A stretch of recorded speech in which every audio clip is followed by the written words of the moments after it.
Bueno, esto es el espaldero. ¡Oh! El mejor abrigo que teníamos era este.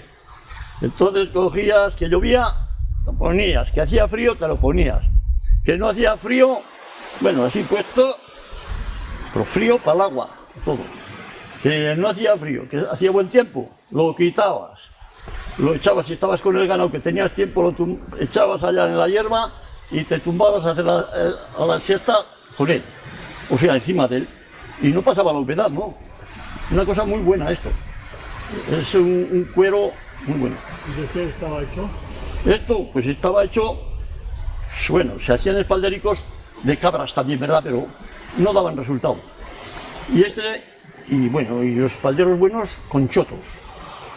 Chotos, claro, pues estaban un año o dos sin capar, luego se capaban y luego se hacían ellos muy buenos, unos buenos chotos, y luego tenían un cuero que para que una piel muy recia, muy buena, se curtía, y luego el guarnicionero, o si no, si eras un poco mañoso, uno mismo, poner las hebillas estas, pero más bien los guarnicioneros, que lo hacían. Qué cosa buena, espaldero.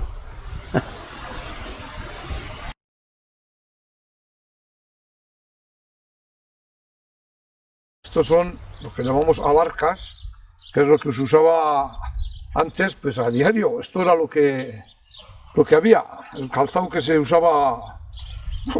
Nosotros ya a mí me tocó de joven, en invierno no, pero en verano, en invierno ya luego ya empezaron a salir las botas de goma, aunque no eran como las de ahora tampoco, las gomas que tocabas la nieve y se quedaba el pie helado cuando lo tocabas, pero bueno. Pero esto era herramienta de todo el verano y todo el otoño, sí. Y antes más de todo el año, claro, todo el año. Aquí te ponías los calcetines, se te llenaban de hierbas a la mañana con el aguazón, y luego tenías que estar todo el día sacándolas del calcetín con las ovejas y las vacas.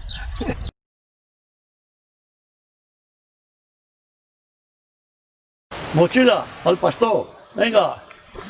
Aquí metías la merienda, unas meriendas de chula, alguna vez una tortillica, pero lo que más chula. Y venga, la bota vino, coge el rebaño, y a navegar por ahí, por las bardenas o corralizas, lo que tendría uno por ahí. Bueno, pues esto es una escurridera que es para trabajar el queso cuando lo estás haciendo, claro. Aquí escorre el caldo que va saliendo y bueno, a mí no me ha tocado ver si de crío, pero no me ha tocado, pero vamos, sé que es obra que esta pieza es para eso. Sí.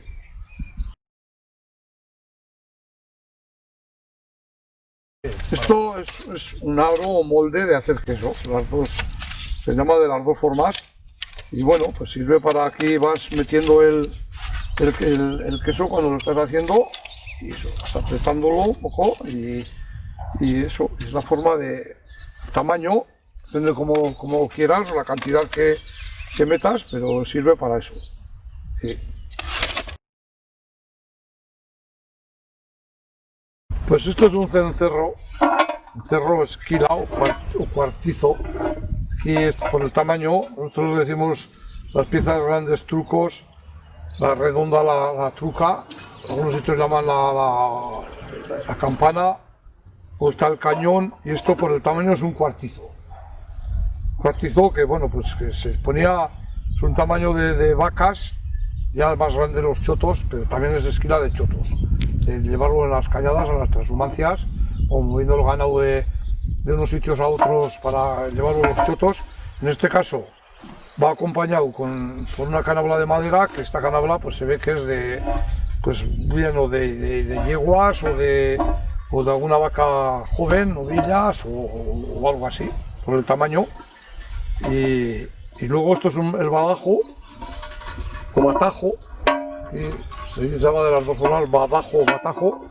En este caso veo que es de corazón de rama de abeto, sí, va colgado con una correa. Esto es lo que hace sonar, aunque suena mal porque está vieja.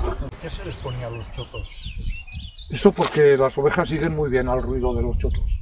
No es por otra cosa que parece que muchas veces las ponen ahora, pues es un adorno, ¿no? De rebaño, la transhumancia ahí, pero no, tiene su significado, que hay veces que las ovejas se niegan a pasar, reparan en un sitio difícil o raro o extraño, cualquier cosa que barrunten, y si dicen que no, las tienes que matar y no pasan.